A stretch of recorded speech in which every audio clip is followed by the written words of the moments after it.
পোড়াবাড়ি পারিবারিক কবরস্থান।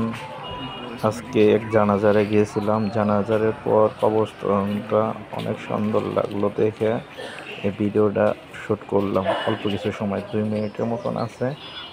আশা করি আপনারা পাশে থাকবেন এবং সবারই এই জায়গায় যেতে হবে। না এই কবরস্থান না অন্য কবরস্থান, মানুষের মৃত্যুর সাথে গ্রহণ করতেই হবে।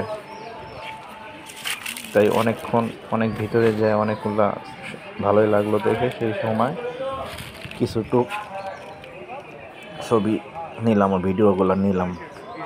আরও ভিতরে আরও সুন্দর, আমার কাছে অনেক সুন্দর লাগলো। সেই জন্য আবার দোয়া প্রার্থী সেটা করলাম, সাইনবোর্ডটা করে অনেকটাই করলাম। হ্যাঁ, আমাদের নানি মারা গেছে সেখানে।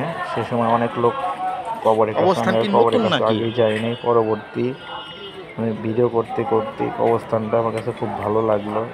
আমি ধীরে ধীরে ভিডিও করতে এগিয়ে গেলাম। লুকটা খুবই সুন্দর, আমাদের মালসাপাড়ার মতন না, এটা পোড়াবাড়ি কবরস্থান। মাদ্রাসার সাথে মাদ্রাসা আর অনেক সৌন্দর্য, গাছপালা আছে। নতুন মনে হচ্ছে, কবর অনেক কম, এই কারণে কীভাবে চেষ্টা করলাম। আপনাদের পাশে থাকবেন ও দোয়া রাখবেন। আমি নতুন ভালোবাসা দিয়েন।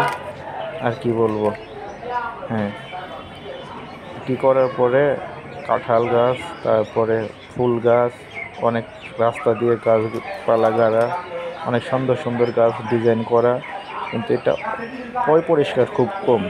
আমাদের যেরকম মালসাপাড়া কবরস্থানে পরিষ্কার, এখানে অতটুকু পরিষ্কার না। মনে হয় যে লোকবল খুবই অভাব। হ্যাঁ, লোকবল যদি হয় মাদ্রাসাটা অনেক সৌন্দর্য হবে কবরস্থানটা। জি, অনেক পরে অনেক গাছগুলো অনেক সৌন্দর্য লাগলো, তো সেই জন্য একটু কিছু সময় ভিডিও শ্যুট করলাম। ধন্যবাদ। আপনারা সবাই ভালো থাকবেন এবং ভালো রাখবেন। আসসালামু আলাইকুম।